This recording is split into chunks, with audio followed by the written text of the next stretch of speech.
Good evening, Shavua Tov. I want to thank everyone for joining us tonight, especially on a Labor Day weekend. People to come, especially during Elul, there's many other things going on. Come out to our shiur. It's definitely a big schus, great merit. We want to thank, of course, the partner organizations, the Chazaq organization, Amudim, Beth Gavriel, the UJA Federation of New York. Tonight we have a very special topic, Elul and relationships. Pray for a better you, not just a better year. And we want to thank, of course, the Beth Gavriel Community Center, opening its doors, being such a place of Torah and tefillah in the community. Everyone, please give a round of applause. And talking about relationships, of course, one of the main ways for the way we can elevate our Elul, and we're going to hear from Rabbi Rietti tonight, is by caring about our fellow brothers and sisters, about their physical welfare, their spiritual welfare. And there's tens of thousands of public school students, as we know, even literally down the block, Forest Hills High School. And what we have to do is we have to say, what are we going to do for our fellow brothers and sisters who are in the public school system? And we know that Chazaq is on the forefront with 15 different after-school programs, inspiring the Jewish public school students, hundreds of students throughout the year. Since 2017, we've transferred over 1,400 children from public school to yeshiva. And of course, it's a great accomplishment. Of course, there's thousands upon more. So we should all, especially right now, the school year is starting in 2 days from now, this week. So everyone should definitely reach out to Chazaq. They know a friend, a neighbor. So maybe someone sitting right next to them right now who has a child in public school. They should tell them about Chazaq's programs and encourage them to get Jewish education through Chazaq's programs. And talking about just a few weeks ago, one of the reasons that this event came about was that Rabbi Meir of the CEO and founder of Chazaq on Tisha B'Av night over here, he said that it's not enough for just have individuals, this person from Chazaq, this and that. We have to get every single person to do something more for the community. So Rafal Malakandov, he came up to Yaniv and said, I want to be involved. Let's get Rabbi Rietti. Let's have an amazing shiur. And he was definitely one of the big impetus and behind this shiur. So I want to give him a round of applause. And he's going to give some opening remarks tonight. Good evening, everyone. We appreciate everyone coming out, and by we, I mean Chazaq, because it's the first time I've seen what goes on behind the scenes of making an event like this possible. So everyone, please help yourself to a book that was generously sponsored by Rabbi Rietti. I'd like to share a small idea on the topic of Elul. We know that Elul has a bunch of different themes that have a direct effect on our personality. A theme that I would like to shed some light on is the idea of admitting. Admitting what? Admitting our faults. And not just admitting our faults, is wanting to change. And not just wanting to change, but changing itself. And with that, I would like to illustrate it in a story form. The story took place in a courtroom where there was an alleged murder on trial. Things weren't looking too well for the murderer. So the lawyer, on one last act of defiance, got up and said, "Judge, if I may, if I could show and prove that the real murderer will walk through that door right now, will you set this man free?" The judge played along. He said, "Sure." The man said, "All I need is 10 minutes. 10 minutes and the murderer will walk through that door." Everyone's buzzing, chirping. What is this? I thought we had all the evidence against him. I thought everything's set in stone. He's convicted. 10 minutes start. Let's skip a little bit. 9:55, 9:56, 9:57, 9:58, 9:59. 10 minutes. Who walks through the door? No one.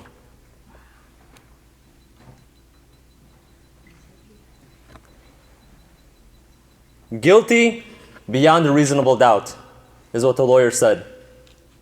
If you believed my client was really guilty, no one would be looking at the door because all the evidence was pointing in the right direction, apparently. The whole courtroom is bewildered, astonished. What just happened? What just went down, as they say? The judge, taken aback himself, says, order, recess, everyone to my office. They couldn't believe it. We had all the evidence against him. But now, apparently, there's still a doubt? What's the decision? What do we do? How do we convict this man properly? They came back with a decision and they said, we have the verdict. We hereby find Ploni ben Ploni guilty on account of murder. Guilty? After everything that just happened, the lawyer stands up. I demand an answer. Why did this happen? After everything that just happened, how are you still going to put this man to death for being what seems like not guilty? The person stands up and says, you want to know why? You want the answer to your question? I'll admit, you got all of us. You had us. 99% of the room, you had fooled. But you know who wasn't looking at the door the whole time? Your client. Because I was watching him like a hawk. He didn't peek. He didn't glance. He was looking straight. Why? I wonder why that is. Because he knew he's the murderer. Do I need to say more? It's pretty self-evident as to what the point of the story is. But why am I saying this story? It's because, thankfully tonight, we have someone who actually walked through these doors. And he's going to help us find our true selves. Rabbi Jonathan Rietti. Thank you, Raphael, for your introduction, and Rabbi for inviting me to be with you. I've never been acquainted with the murderer before, but there's always a first time.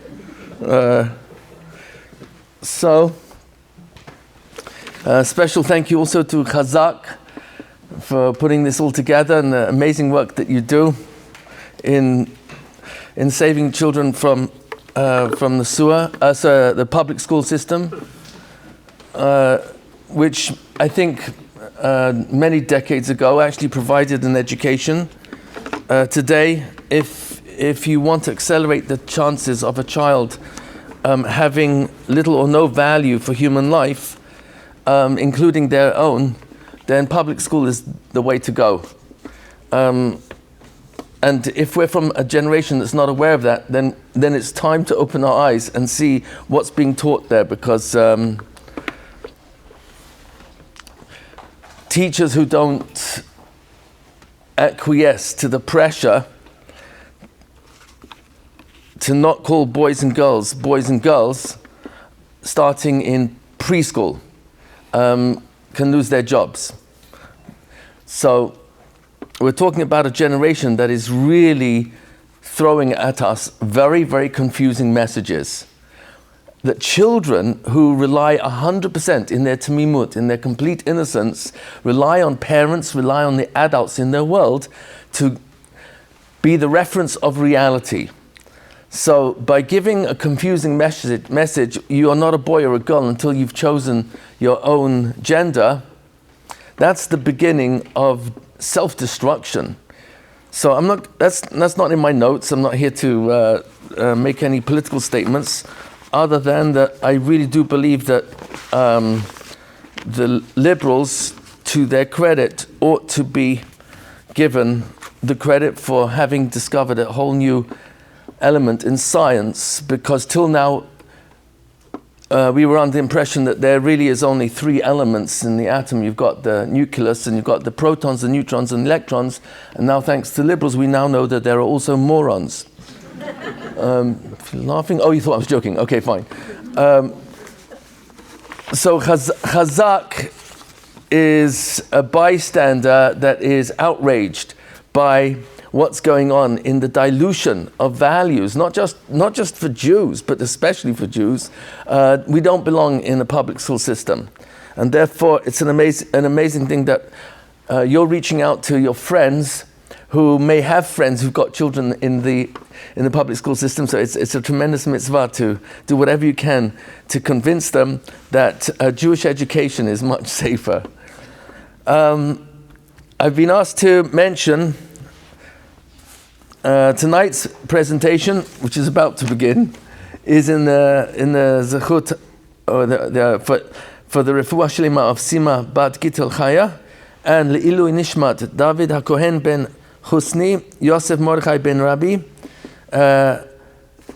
Neria ben Shevat Lana, Amin Albert ben Raya, Yosef ben Pinchas, Bracha bat Yevel, Rafael ben Yocheved, and Shimshon ben Mazal.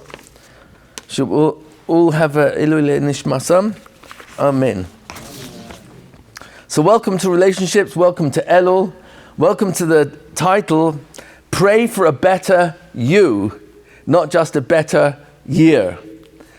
And I really believe there's a lot of truth to that title. It's not my title. I actually got it from Gedaliahu Fenster, a huge fan of his. He has about 50,000 people on his WhatsApp daily. And he doesn't give a 2-minute class. He gives about 20 to 30-minute class. My wife is one of his huge fans. I know him personally. And this title, I think, really tells the truth. You see, is there anyone in this Bet HaKnesset who would say they are the same person today as they were 2 years ago? Are you the same person today as you were 5 years ago, 10 years ago, 20 years ago? See, people change. Now, I'm not talking about their body, and I'm not talking about aging. I'm talking about the real you, your mind. The irony is that when two people meet, it's like two cars coming into a parking lot, and the passengers come out and say, "Oh, hi, how are you?" Yeah, hi. And they know each other. When two people meet, it's not the bodies that are encountering each other. It's the minds inside the body, the passengers inside. The car is just a car to transport us. You have to take care of the car. It's very important. Refuel it, oil it, maintain it. But the real passenger inside is what the car is for, not the car itself. We are our minds more than anything else, which means that just as everybody listening to this knows that they are not the same person today as they were a year, 2 years, 5 years, 10 years ago. The irony is that when a husband and wife get married, you are never married to your husband. And you are never married to your wife. You're only married to who you think this person is. And when you change your mind about that person, you change how you feel about them, and they pick up on that. Because we are wired this way. Relationships, as complicated as they have become, and I'm going to be honest, to my honesty, I think unnecessarily complicated. And I'll explain. Of course, they have to be complicated because two minds are changing all the time. So for two minds to coexist simultaneously in the same home for many years or decades, that's a nest. That's almost a miracle. For siblings to get along is not easy. We're different. The purpose of relationships is in order that Hashem gives us an invitation to be a better listener, more sensitive, understanding, accepting, respectful of differences. In fact, even the word shalom, which we correctly translate as peace, in Hebrew it comes from a 3-root letter, shalem. What does shalem mean? Complete. Which means before something is complete, what is it? Incomplete. So shalom actually means the coexistence of differences living together. Shalom does not mean we are at peace because we agree on everything. Do you know anybody who successfully changed their spouse by trying to change them?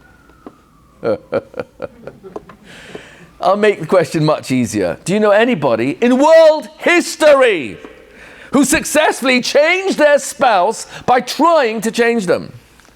Shalom doesn't mean we get along because we're the same.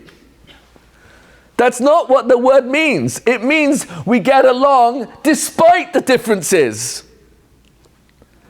In fact, if you really want shalom, then you have to ask HaKadosh Baruch Hu, Ribbon Shalom, Master of the Universe, why did you choose that the Jewish people should be represented by 12 Shvatim, 12 tribes? Wouldn't it make more sense and more amenable to peace if you have one tribe? What's this with 12? And God says, no, I celebrate variety. I celebrate differences coexisting. Oh. So the complication of relationships is very simple. I'm changing all the time, and therefore I'm going to change in my response to different people as I meet them, and even the same person. And that's liquid, that's changing all the time. What Hashem does want is for me to recognize what's the true root, what's the real source of getting along with other people. Is it how similar we become over time and less different? Or how well we get along with the differences? I was once speaking in Kutchers, Allah Shalom, about 15, 20 years ago. It was Chol HaMoed Pesach. There were 400 people in the room. I think the average age was about 107, maybe around about that. Probably 75 actually. There was one lady there, 104. Someone asked her, what's special about your age? She said, no peer pressure.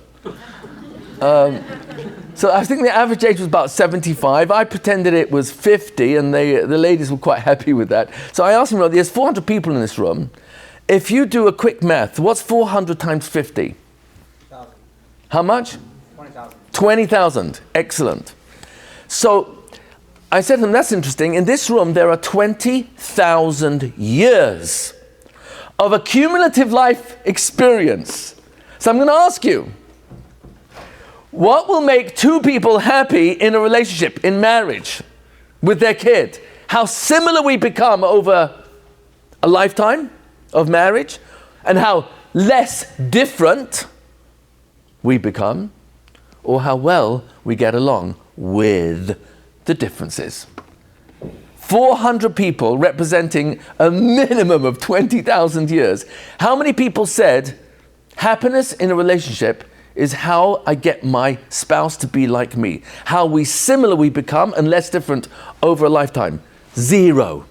Not a single person said that's what makes people happy in a relationship. So tonight we're going to speak about what I think is the real core of all this. And we're in the month of change. Teshuvah means change. Teshuvah means change direction. Rosh Hashanah is a new beginning. And Rosh Hashanah is not the celebration of the anniversary of the creation of man. Because God is not interested in the physical body of man. Of course, we have mitzvot to take care of ourselves. But the whole of all the galaxies in the universe, and planet Earth, and all the beautiful landforms, oceans, rivers, canyons, the trees, and the multiple varieties of flowers, of creatures, all of that was created for the 6th day. All that was done in 6 days, but the 6th day, that's when man was created. And we're not talking about the physical body of man, we're talking about the purpose of man. And that is what's going on between his ears. Free will. Bechira. Man was created to exercise choices. But God knows that I'm not very likely to push myself and change that much. And so he invented marriage and children. Now I'm really challenged. Now I have to figure out, how do I get along with this different person? How do I raise these children? And children are changing all the time. And so even if I have a child that seems to be extremely cooperative, self-disciplined, listening, respectful, is it possible that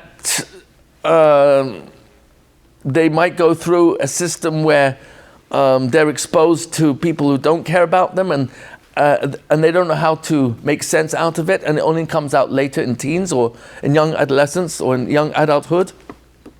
And it can go in the reverse. You can have a child who's extremely difficult, very rebellious, and so contrary that sometimes a parent wishes them dead. Has v'shalom.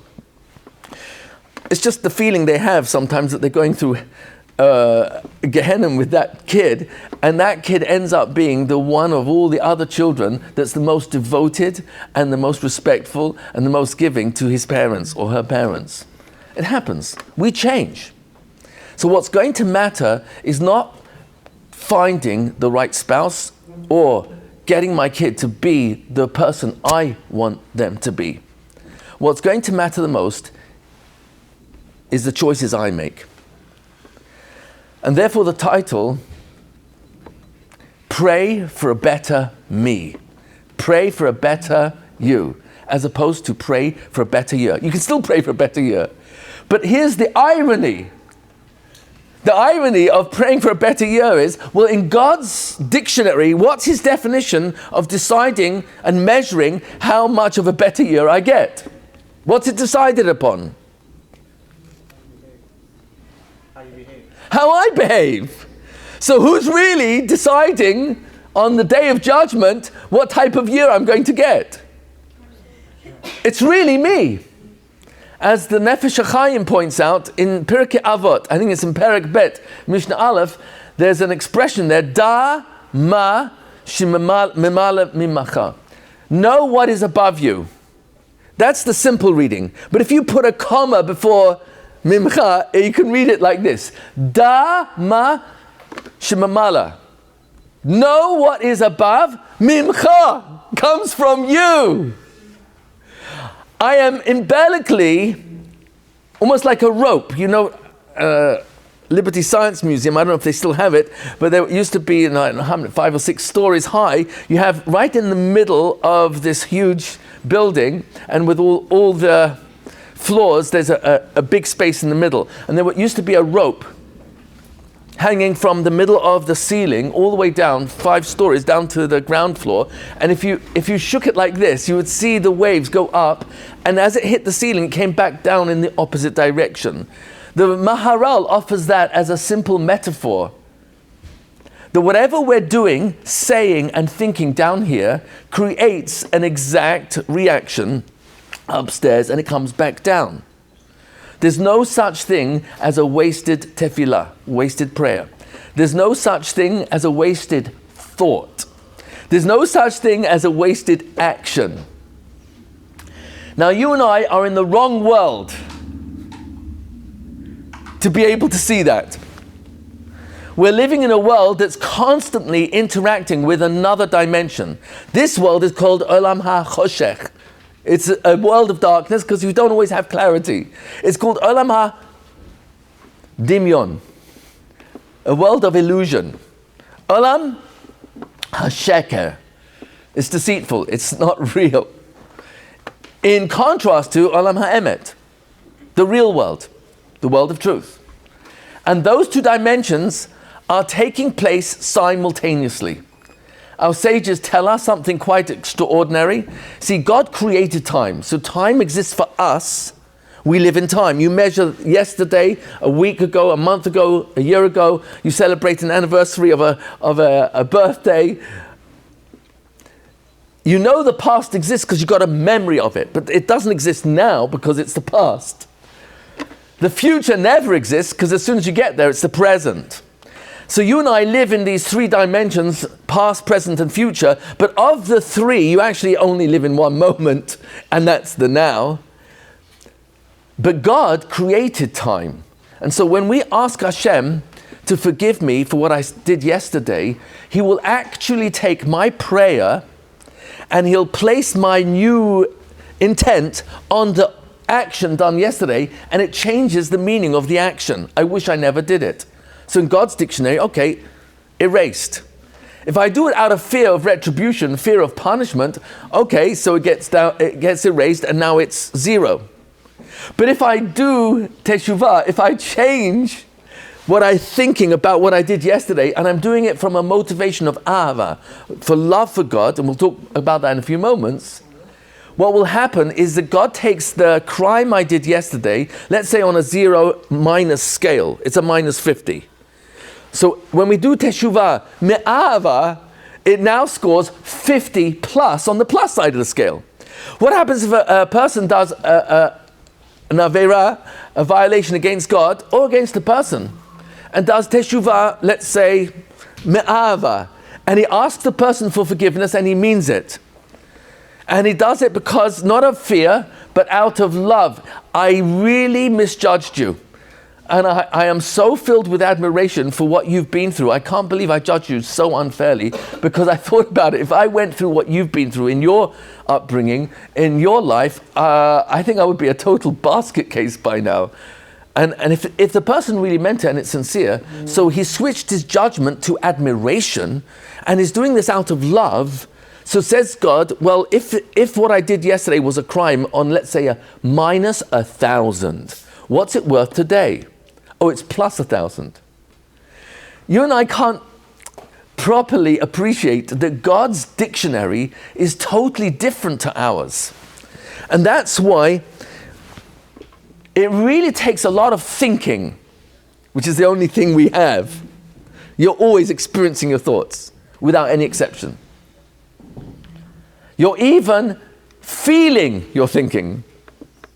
You're not feeling what someone said to you, you're feeling what you're thinking about what that person said to you. That's why the Torah actually tells me, lo tito. It's a verse in chapter 19, verse 18 of Leviticus, of Vayikra, lo tito et bnei amecha. Don't bear a grudge. Don't remember the crimes of other people that they've said or did against you. Excuse me, I've got a very good memory, and there's a lot of stuff he, she said, did against me, and you're telling me now to erase that? I can't erase it. So God says, I don't mean erase it. You can't necessarily forget. Some of us can, but if I can't forget what you did or said against me, I should recognize that where I experience what you said and did is over here. And so when I get the pop-up, literally the pop-up of that memory, God says, don't hold onto it. Move on. Let go. And if I don't let go of resentment, you will pick up on it. The key to relationships starts over here. It's a verse from King Solomon, Shlomo HaMelech. He tells us, Kamayim hapanim lepanim. Just like waters, we have no word for water in Lashon HaKodesh. Mayim translates correctly in plural. Mayim is always plural, because waters are always in plural. What is constantly changing its state. It's found in at least 3 states and quite a few in between. You can have liquid, you can have vapor, and you can have solid like ice, and then you have sleet and snow and hail. Waters are changing all the time. Kamayim hapanim. Just like your faces, there's no word for face in Lashon HaKodesh. It's the first parak, Pasuk Aleph in Yeshua. The Radak there, Rabbi David Kimchi, one of the Rishonim, a Sfardi, offers a number of examples where there's no such word in singular. One of them is Panim. Because Panim is plural, which means faces. Because your face is changing all the time. And your face is only on the outside. What's it reflecting? What does your facial expressions reflect? Your inside. How do you say inside in Hebrew? In Lashon HaKodesh. Biblical Hebrew. Panim. Ribbana Shalom, Master Universe, why do you have one word which has 4 letters, Panim, which means faces, and it also means Panim, the inside? They're 2 opposites. And God's answer is very simple. There are no mistakes in my language. Where's the only place you can look at a person when you're going on a date, or you're married to that person, or it's your child, or it's your co-worker, or it's your friend, your parent, your teacher? Where do you look to see what's going on inside them? Their pinky, their elbow, their kneecap, their stomach? No, you look at their facial expressions. Oh, because the panim on the outside is a revelation of what's going on inside. Oh, kamayim panim lepanim. So says Shlomo HaMelech in Mishlei. Mishlei means metaphors. Ignore the Christian translation, which is Proverbs. It's not bad, it's just not accurate. A mashal is a metaphor. A metaphor means you take something that everyone already has experienced, and now you offer a parallel in the world of abstract, which all of a sudden, because of the metaphor, you understand the abstract. Just like waters reflect your facial expressions with no deviation. Kein lev ha'adam la'adam. So is the mind and heart of one human being to another. The word lev, unfortunately, we translate according to some other religion most of the time, but the word lev in Tanakh has 3 meanings. Lev sometimes means your physical heart, like Aaron O'Kohen, Parshat Tetzaveh, Perek Chavchet, Pasuk Chavtet and Lamed Aleph says lev is referring to the Choshen, which was al libo, against his heart. That's his physical heart. So sometimes lev means your physical heart. Other times, Tanakh tells us the word lev is a metaphor, lev hayam. Like we say every morning, kafu tehomod belev yam. The ground congealed and became hardened when we went through the Yam Suf, belev yam, in the heart of the sea. There's no heart in the sea. It's a metaphor, the middle, the midst of. The third meaning, which is the vast majority, lev means mind. Now we usually translate it as, the emotions of the heart, but actually there is no word for emotion in biblical Hebrew. The word regesh actually means kibbutz gadol biyachad, a large number of people coming together. Like when you go to, not you personally, but if you went, let's say you go to a football game, a British football game, and there's 100,000 people in Wembley Stadium, there's an excitement about being together, enjoying the same sport. But that excitement is a totza'ah, it's a product of lots of people coming together, sharing the same interest. But there's no word for emotion. Do you know why there's no word for emotion in Lashon HaKodesh? It's not a biblical word. Regesh is a biblical word, and it does not mean emotion. And the simple answer is, the word for emotion is already included in the word lev. Because the moment you think something, you immediately feel it in real time. Your body is not a separate entity to your mind. Every single cell in your body listens to what you say inside your thoughts. And the moment I think fear, my heart might skip a beat. Because I don't know what it is. I'm in trepidation. A moment later, I realize the person who screamed at me is my friend, and he was just playing a practical joke, and your fear is completely allayed and your body calms down. But in the moment of fear, I don't know what it is, and I'm scared. But where's that begin?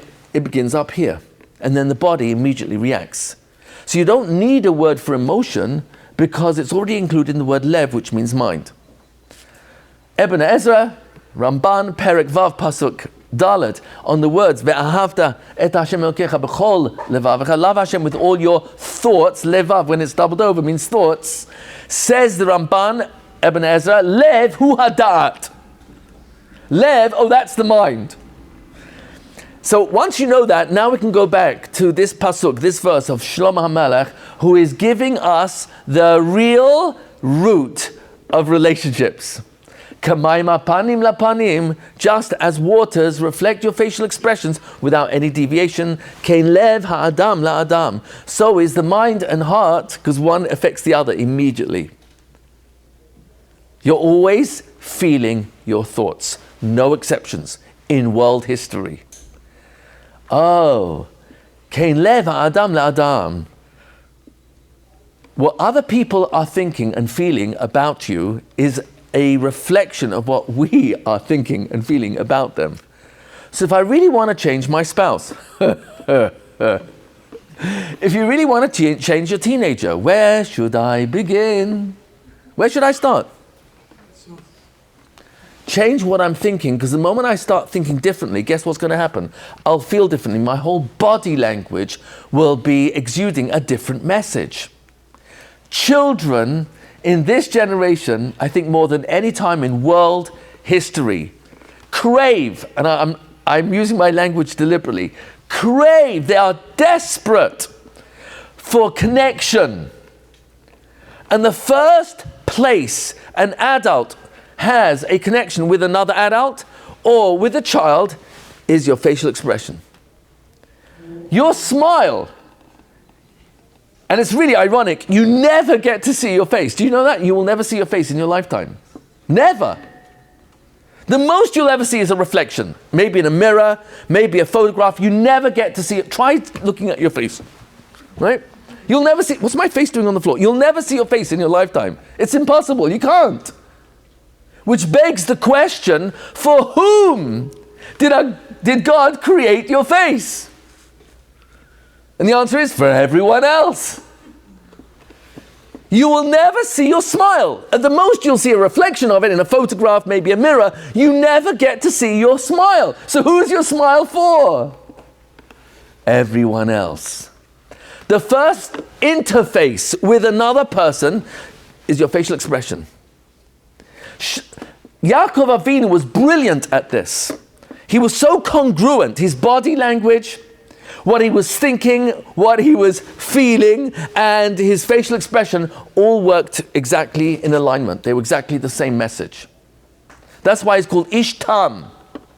Perek Kaf-Hey in Genesis, chapter 25. He's called Ish Tam, a man of Tamimut, Tam. Read the Targum, Ish Shalem. He's complete. What's complete? Look at Rashi. Kalibo Kenpiv. What he's thinking and therefore feeling, that's what came out of his mouth. And this is an exact contrast to Esav, his twin brother, who was manipulating people with his body language, his choice of words, and his tone of voice, but in reality, his thinking was somewhere else. He was flattering you, manipulating you, so he could take advantage. Everything starts here. All relationships begin and end over here. This is where it counts. And if, God forbid, we lose a loved one, what is it we've lost? We still have the memories of who they were and what they represented. And that's what lasts. Until Tchiyat HaMetim, thank God we're going to have it coming soon in a cemetery near you, the resurrection of the dead. When it comes, that's when we're reunited with those that we lost. And God, in his own words, in chapter 54 of Yeshayahu, Isaiah, we said it in last week's, two weeks ago, not yesterday, last week, the week before, Haftarah. Berega katan azavtich. Berega. Inside, rega is a second, a moment. Within a moment, that means less than a second. For less than a second, azavtich, I deserted you. Uberachamim gedolim ikabatzech. But with great mercy, I will gather you in. Look at Rashi, look at Radak, look at the Rishonim. God is saying, this galut, this exile, has lasted for now almost 2,000 years. But once you're reunited with all the people who died, and the person who died is reunited with his neshama again, and the body, you will live for how long? Eternity. Now, how long is eternity? So says God, all those 2,000 years of suffering and persecution and exile will be like a momentarily second in comparison to the great rachamim, the great mercies of living for eternity. So it's like you're saying goodbye to a friend, but it's not so difficult. You know why? Because you're going to see them on Monday. So you say goodbye on Friday, but it's only a short weekend. So you miss them, but it's not so bad. So says God, I want you to know, I'm telling you up front, the end, the last chapter. Anyone here who's a fan of Agatha Christie or Harry Potter, Herschel Potterovich, the most printed book in world history is the Bible. Second is Shakespeare. Third used to be Agatha Christie, now it's Harry Potter. And it's been around already for about, 20, 30 years, whatever. But anyone who was a fan of Agatha Christie will know the whodunit plot. That you're on the edge of your chair, so to speak. It's a cliffhanger, and the least suspected person is the one who actually did it, who did the crime. And you don't find out until the very end. It's only at the very end suddenly you understand how so many details in the book were insignificant in your mind, but now you realize those were the clues that when you join the dots equaled this was the person who did the crime. But what happens if the first chapter opens up and tells you what's going to happen in the last chapter? And now you read the whole book. Are you on the edge? Are you worried how it's going to turn out? Or you already know? If you already know in the first chapter that Voldemort, the wicked wizard, is going to be defeated, so it's not so worrisome. There's less anxiety. Do you follow? It's a very simple mashal. God wants us to know. I'm going to give you lots and lots of clues. Lots of clues throughout your history, so you'll know that even though I only appeared to you once at Har Sinai and promised I will never do this again. Chapter 4, verse 32 in the book of Deuteronomy. I'm appearing once and I'm asking you to ask into the future if this ever happened again. It will never happen again. No religion ever made the claim we made. Chapter 4, verse 32. Nobody made the claim that 3 million people stood at Sinai and heard God speak to us. He took us out of Egypt with unbelievable, extraordinary miracles. And then we stood at Sinai and he said, I am the power of all powers that you know because you experienced my power. Turn water into blood. Turn earth into lice. Control wild animals. Wild means out of control? No, these wild animals only attacked the Egyptians. And as you start progressing throughout all the plagues, you start to get the picture. There's a message here. Who controls wind? Blowing the locusts from the east to the west. Who's controlling darkness and light? Who's controlling animals? Water creatures. Who controls earth? Who controls fire with Barad and hail? Who controls water that turns to blood? And who controls life and death 1 second before midnight? Every Bechor, every firstborn in Egypt was alive. 1 second later, they're all dead. And the Jewish people come out of Egypt, a slave nation, split the sea, arrive at Sinai, and God says, Anochi Hashem Yud Kei Vav Kei Elokecha. I am your constant power of all powers. Do you know how you know? Asher Hotziticha Me'eretz Mitzrayim. Because you experienced my power of all powers take you out of Egypt. Now God says, I'm going into hiding. But I'm going to give you clues that you know I'm still here. I'm giving you nevuah. Nevuah translates as prophecy. And it's unique to Judaism. Every other religion that tried to play this game messed up big time. Big time. Because to play the game of prophecy, you have to know the future and you have to control it. And God gave us many prophecies, hundreds. There are about 21 major ones. If you don't keep my mitzvot, I'm throwing you out of the land. But you'll come back after 70 years. And if you still don't keep my mitzvot, I'm throwing you out again. We just learned this yesterday on Shabbat, Parashat Kitavo. And then the land, Eretz Yisrael, will remain desolate until you return. But until you return, you will be spread throughout the whole world. How many of you have grandparents born in America? Quick show of hands. A few, not many. How many of you have great-grandparents born here in America? We have one. I'm born in London. I cover my Brooklyn accent very well. My mother's born in Iraq, in Baghdad. I told her she would have been born in Baghdad, but she was born in Baghdad. My father's Italian. Rietti, spaghetti. My wife is born in Bombay. Her father's born in Afghanistan. Her mother's born in Eretz Yisrael. Both her mother's parents are from Persia. Half my kids are born in England, the other half in America are Yankees. And my father's mother was born in Brisk. And now you know why I'm so confused. We've been all over the place. Ribbana Shalom, Master of the Universe, you're making a promise of a nevuah, a prophecy, that we will be spread throughout the whole world Do you know how ridiculous that is? You're going to be recognized as the same you after you've been thrown out, exiled, persecuted, hated amongst all the nations? That's exactly the point. Prophecy in Judaism only works because it makes no sense. It's because it makes no sense that you're forced to conclude there's a power that's controlling what's going on. The water will turn to blood. That's a prophecy. That's ridiculous. Water doesn't turn to blood. Well, that's exactly the point. So when it does, you're forced to conclude that there's a power that knows the future and controls it, and controls every single molecule, atom in creation. So God says, I will bring you back at the end of time. Matza'ucha kol hadivarim ha'eleh ba'acharit hayamim. All these items will have found you by the end of days. Chapter 4, verse 29, I think it is, in Parshat Ve'etchanan, book of Deuteronomy. And God says, look at history. Did I throw you out of your land? Not once, but twice, 70 years in between. You were exiled. You were hated amongst all the nations. You were spread amongst them. You remained few in number.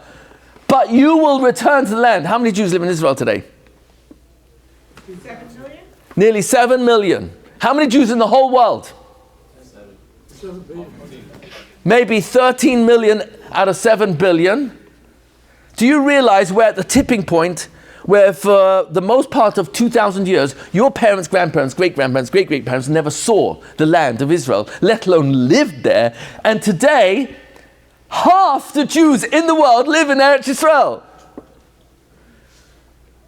And the only 3 prophecies that haven't happened yet, the big ones, is Kibbutz Galuyot, the ingathering of all the exiles, Mashiach coming and building a Beit Shlishi, and Tchiyat HaMetim. Nearly 7 million Jews in the land of Israel after nearly 2,000 years of exile. Can you see God is on schedule? He's hiding behind it all. There is no history. It's his story. And when you take a panoramic view, God says, before Mashiach comes, it's going to be really interesting. There's a screening process. Who says, I'm with God, and who says, I'm afraid? Abortion is an attack on the sanctity of human life. Transgender relationships, changing the gender, either through hormones or actual, Rahman al-Islam, through actual surgery. That is an attack on God's creation. Same-gender marriages. What's going to happen to the next generation? Oh, less children? This is an attack on God's words, the first commandment he gave mankind.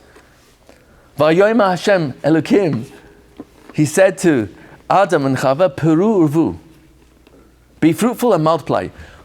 Umilu et haaretz, fill the earth. So come along, the WHO and the United Nations, look at their charter.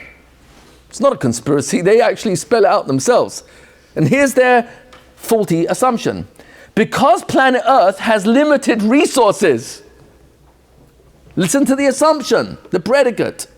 Therefore, it cannot sustain a growing population going into 8 billion.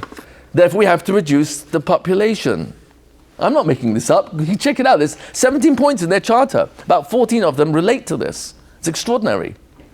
I'm bringing this to your attention because God said in chapter 25 of Deuteronomy and also in chapter 17 of Exodus, I'm raising my hand, I promise, I swear, I will wipe out Amalek.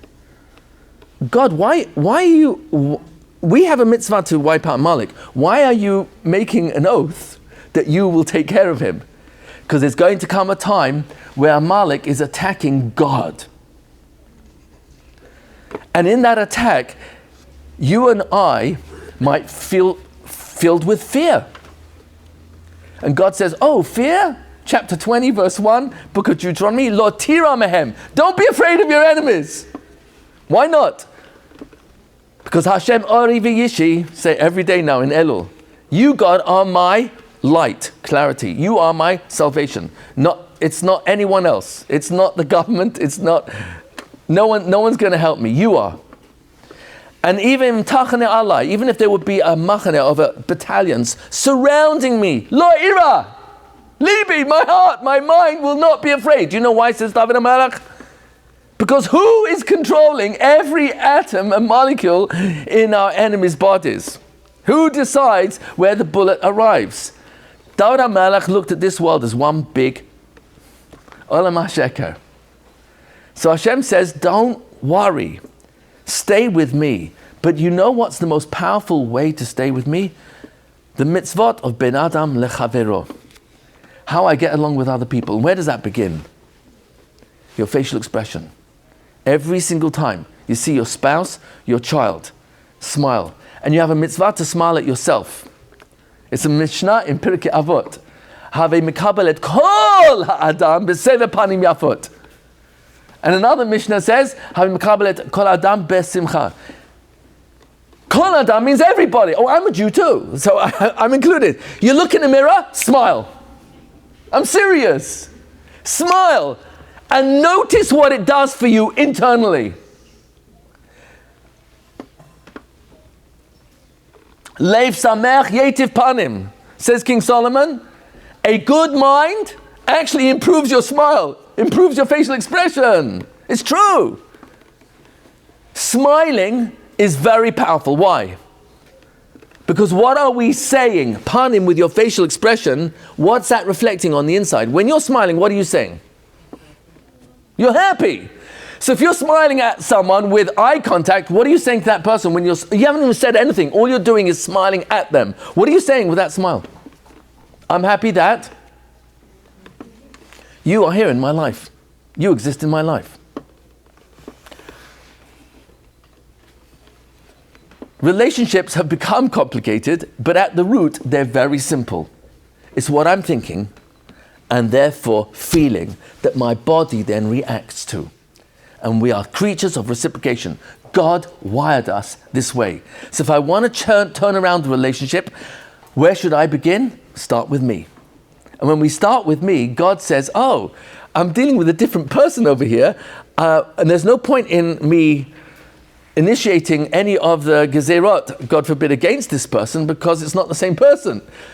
Oh, start again. So better than praying for a new year is to pray for a new me.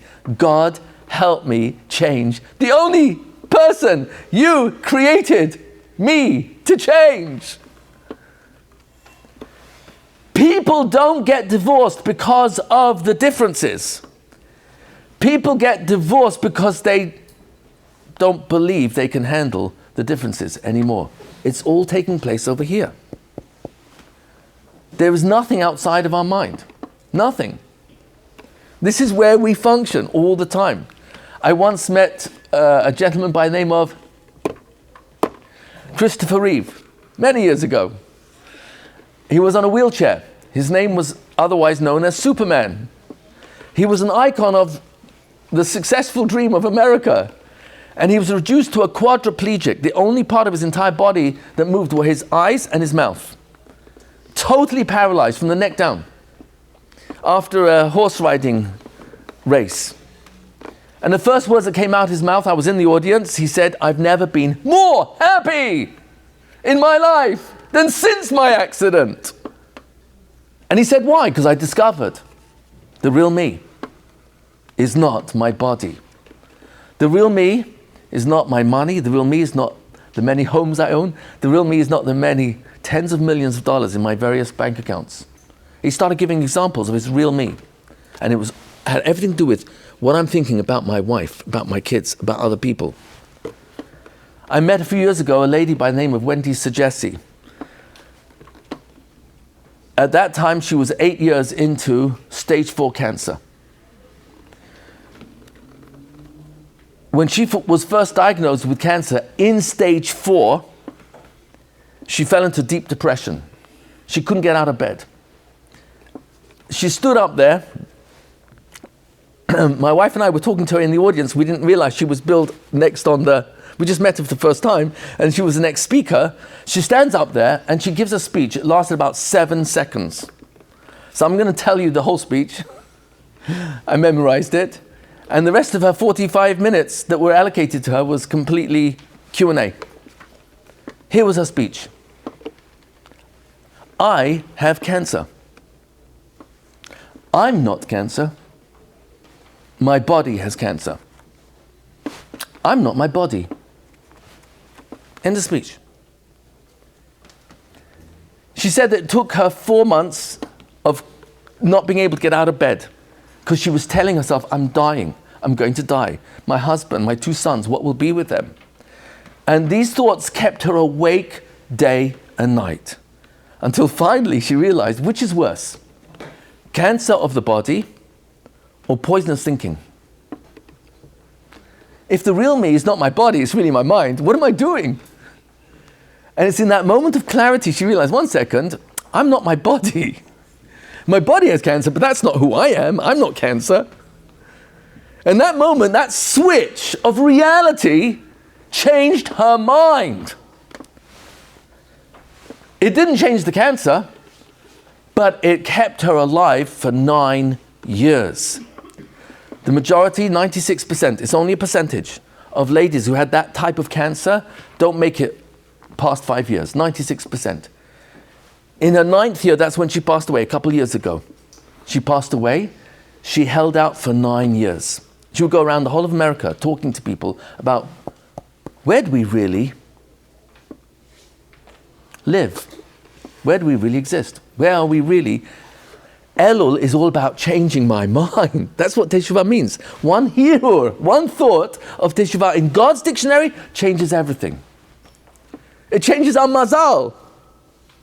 One thought, I'm going to improve how I keep Shabbat. I'm going to improve my smile. I'm going to improve my number of kind words I exchange with people who matter to me, with strangers. I'm going to change the way my tone of voice, be much less brazen, accusative, less sarcastic. And when we change who we are inside, we change how people react to us. You and I don't change people. It doesn't work that way. Oh, it looks like it. Well, I control you because I'm paying your monthly check, so you're my employee, so I can put fear into you.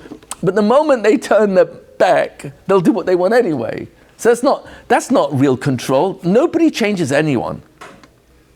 The only people we change is ourselves. And that's an internal job. That's an inside job. And when we change us, we change the way people respond to us. That's how life works. And if I get stuck in blaming, but it's my parents, it's my brother, it's my sisters, it's that rabbi, it's that teacher, it's that doctor, and these people I'm accusing of messing up my life, I'm wasting my mind from waking up to God's reality. I was put in this world to change my mind, nobody else's. And as long as I blame, complain, deny, give excuses, accuse others, I'm just delaying waking up. And so Elul, blow the shofar, wake up. It's time for me to change. Whether it's how I keep Shabbat with more simcha, do mitzvot with more simcha. Talk to God, that's huge. That was the original tefillah, 1-800 Almighty. Talk to God, that's the whole point of Elul. You see, even if I feel I'm very, very far from God, and it's true, I really am very far away from God, but He's near to me, especially Elul. How can that be? I mean, far, near, which one is it? And the answer is, we're not talking about distance. God is far from me for the simple reason because I don't think about Him most of the day. But the moment I think about Him, He's near. He always was there. So I'm actually always one thought away from being close to God. One prayer away, one line of, please help me, God. Help me to be more loving to this spouse, more accepting, more respectful, more understanding, more listening, less accusative, less blaming.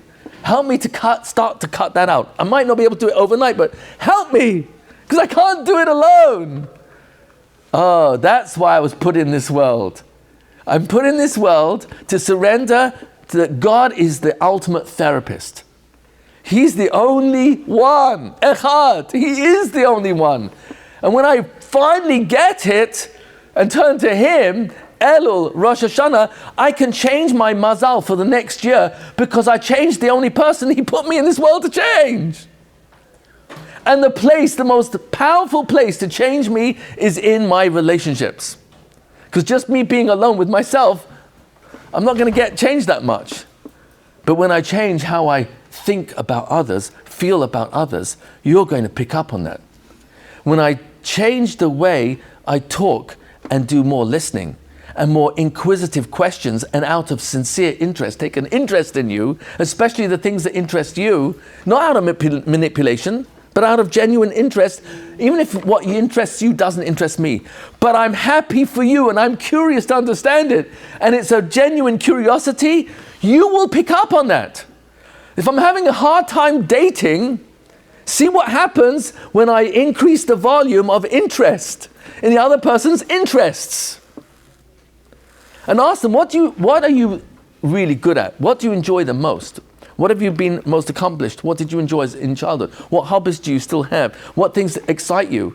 And then ask domino questions. And what ends up happening, just be honest with me. Do you resent talking about the things you enjoy the most to someone who's genuinely curious? Or do you feel you're connecting to that person because they're taking a genuine interest in you? And if their facial expression and their tone of voice really clearly suggests, I'm not doing this with manipulation, I am sincerely interested, that's fascinating. How did you choose that career? What made you choose that? What was the first time that you realized this is your calling? And get interested.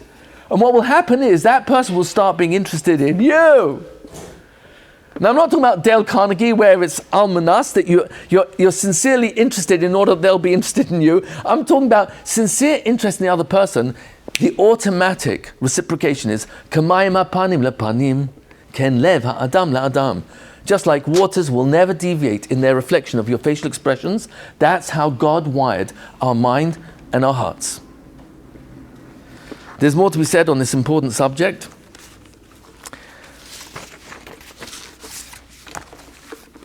I missed out some other areas, but I'm going to just close.